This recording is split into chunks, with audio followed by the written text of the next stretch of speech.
Hello everyone.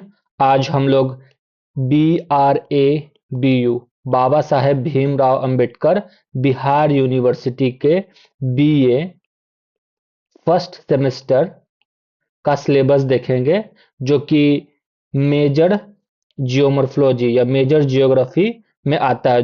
Geomorphology उसके अंदर, और इसके साथ साथ हम लोग सिलेबस के साथ साथ बुक के भी बारे में जानेंगे कि कौन सा बुक बेस्ट है या कौन सा बुक सही रहेगा इसको प्रिपेयर करने के लिए, तैयार करने के लिए। उससे पहले हम लोग जानते हैं ये जियोमॉर्फोलॉजी का मतलब, कि जियोमॉर्फोलॉजी क्या कहता है।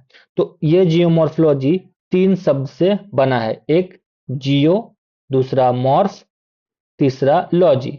तो जियो का मतलब होता है अर्थ, मॉर्फ का मतलब होता है आकार, और लॉजी का मतलब है स्टडी या साइंटिफिक स्टडी।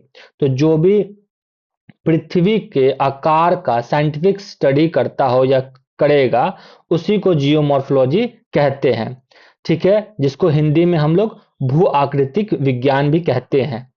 अब ये जो भी कोर्स का उद्देश्य है, ऑब्जेक्टिव, आप वीडियो पॉज करके पढ़ सकते हैं। कोर्स का आउटकम क्या है वो आप पढ़ना चाहे तो पढ़ सकते हैं। अब डायरेक्ट हम लोग सिलेबस पे आते हैं। ये टेबल के फॉर्म में आपको दिया गया है। तो बाएं हाथ में आपको यूनिट दिया हुआ 1, 2, 3 एंड 4, और ये उसी का टॉपिक दिया हुआ कि इस टॉपिक में क्या क्या है। यूनिट फर्स्ट में टॉपिक क्या क्या है, यूनिट सेकंड में टॉपिक क्या है, यूनिट थर्ड में टॉपिक, एंड फोर्थ में टॉपिक क्या क्या, उसको हम लोग अब डिटेल से जानेंगे। तो सबसे पहले यूनिट फर्स्ट में दिया गया है nature and scope of geomorphology, भू आकृति विज्ञान की प्रकृति एवं क्षेत्र। तो इसका नेचर क्या है, प्रकृति क्या है, और क्षेत्र क्या है, कहां तक स्कोप इसका है, किसका, तो जियोमॉर्फोलॉजी का। तो नेचर एंड स्कोप जियोमॉर्फोलॉजी के विज्ञान एवं प्रकृति के बारे में पढ़ेंगे। और उसके साथ साथ इसमें आपका ओरिजिन ऑफ द अर्थ हो गया, पृथ्वी की उत्पत्ति कैसे हुई, कौन कौन सा थ्योरी, कौन कौन सा सिद्धांत पृथ्वी की उत्पत्ति में आया या आता है, वो उसके बारे में पढ़ेंगे। तो पृथ्वी के उत्पत्ति में सबसे पहले नेबुला, जिसको हिंदी में हम लोग निहारिका सिद्धांत कहते हैं, नेबुला। दूसरा टाइडल, टाइडल को हम लोग हिंदी में ज्वारीय सिद्धांत कहते हैं। और big bang theory, big bang theory.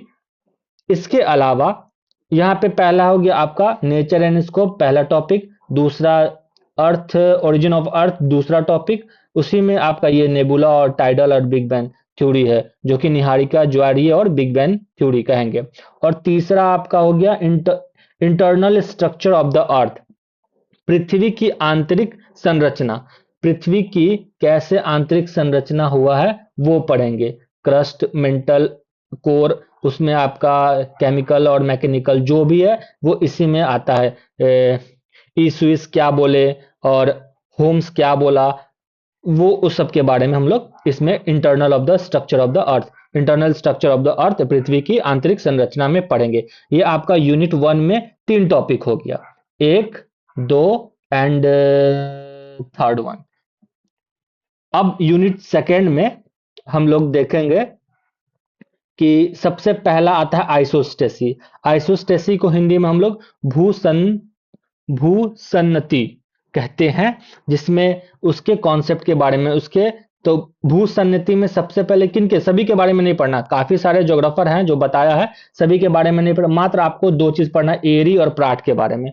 भूसन्नति में एरी एवं प्राट की अवधारणा जो भी है उसके बारे में पढ़ेंगे।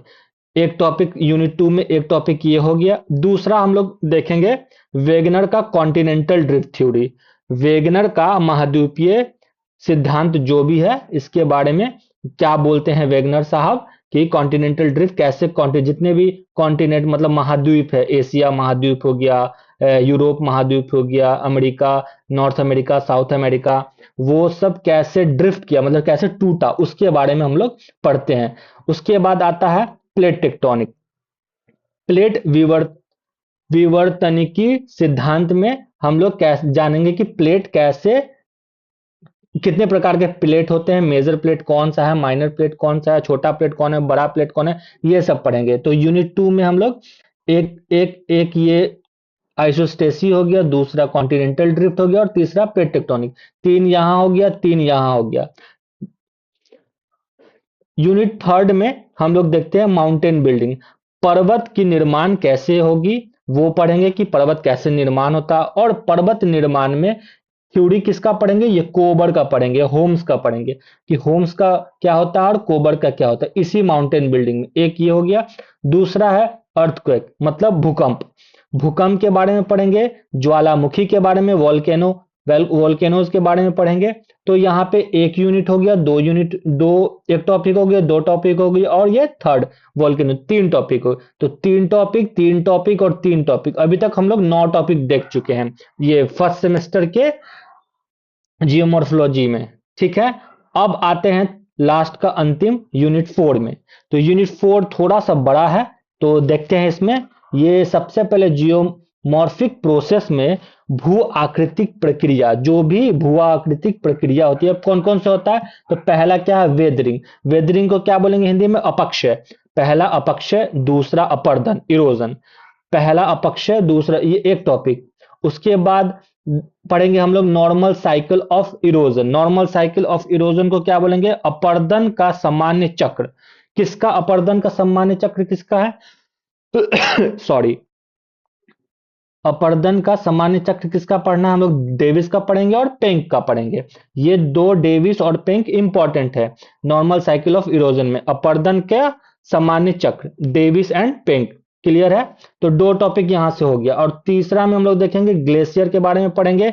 ग्लेशियर मीन्स हिमनद के बारे में पढ़ेंगे। एरिड पढ़ेंगे, सूक्ष्म जो भी ग्लेशियर लैंडफॉर्म हो गया, जो भी सूक्ष्म, मतलब एरिड का मतलब क्या, बालू वाला क्षेत्र, बालू वाले डिजर्ट वाले क्षेत्र, रेगिस्तान के बारे में पढ़ेंगे। उसके बाद कास्ट टोपोग्राफी पढ़ेंगे, कास्ट स्थलाकृति। कास्ट स्थलाकृति का मतलब जो भी चूना पत्थर हो गया उसके बारे में पढ़ेंगे। तो अभी तक हम लोग यहाँ से तीन टॉपिक देखें, यहाँ से तीन टॉपिक देखें, और यूनिट 3 से भी तीन टॉपिक देखें, और यहाँ पे भी हमको लगता है तीन ही टॉपिक है। हाँ, तीन टॉपिक है। तो तीन तीन छः, तीन नौ, तीन 12, टोटल 12 टॉपिक है।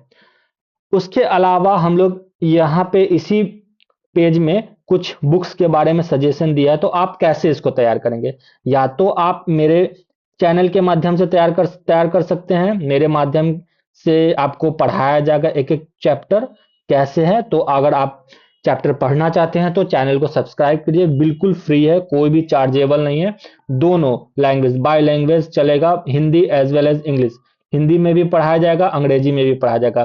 पीडीएफ में आपको दोनों चीज दिखा जाएगा। जैसा कि एक्सप्लेन करते टाइम हम हिंदी और अंग्रेजी दोनों का प्रयोग किए हैं, तो आपको जो भी हिंदी मीडियम वाले बच्चे हैं, हिंदी माध्यम वाले बच्चे और अंग्रेजी माध्यम वाले बच्चे, दोनों को सुविधा होने वाला है। तो आप सब्सक्राइब कर लीजिए, और इस चैनल पे आपको बीए से रिलेटेड या ज्योग्राफी से रिलेटेड काफी सारे कंटेंट मिल सकता है। अब देखते हैं बुक इसके बारे में। तो आप पढ़ सकते हैं ये बुक वीडियो पॉज करके, लेकिन अगर सबसे बेस्ट बुक माने तो हम आपको यही सजेस्ट करेंगे कि सविंदर सिंह सर का एक बुक है फिजिकल ज्योग्राफी, हिंदी मीडियम वाले बच्चे ले सकते हैं, और हिंदी मीडियम वाले बच्चे भौतिक भूगोल ले सकते हैं। इसमें आपको जियोमॉर्फोलॉजी, क्लाइमेटोलॉजी, ओशनोग्राफी और इन्वायरमेंट, बायोस्फीयर, ये सब जो भी फिजिकल भौतिक भूगोल से रिलेटेड सारे इसमें आ जाएंगे हिंदी मीडियम वाले। और ये आपको सेमेस्टर 1 के अलावे आगे भी फिजिकल ज्योग्राफी में भी काम करेगा, जैसे बीए के बाद हो या एमए में हो, या आप बीपीएससी यूपीएससी का तैयारी कर रहे हैं उसमें हो, या यूजीसी नेट का तैयारी कर रहे हैं उसमें हो। इसमें आपको फिजिकल ज्योग्राफी यहाँ से कवर हो जाएगा। अगर सपोज आप फर्दर आगे पढ़ना चाहते हैं, डिटेल और डेप्थ नॉलेज लेना चाहते हैं, गहन अध्ययन करना चाहते हैं, तो एक सिंगल किताब आता है इसी सर का, सविंदर सिंह सर जी का किताब आता है जियोमॉर्फोलॉजी, जिसको भूआकृतिक विज्ञान कहा जाता है। तो आप सिंगल भी ले सकते हैं। लेकिन हाँ, फिलहाल जो भी बच्चे अभी नए नए हैं वो कोशिश करेंगे पहले ये भूआकृति सॉरी भौतिक भूगोल, जो कि सविंदर सिंह सर के द्वारा दिया गया, वो बुक खरीद ले। और जो भी प्रॉब्लम हो सिलेबस समझने में, अगर आपको नहीं समझ में आएगा तो दोबारा आप ये वीडियो को देख सकते हैं। और ज़्यादा कुछ प्रॉब्लम हो तो आप कमेंट बॉक्स में कमेंट करिए और इसका समाधान आपको बताया जाएगा। धन्यवाद।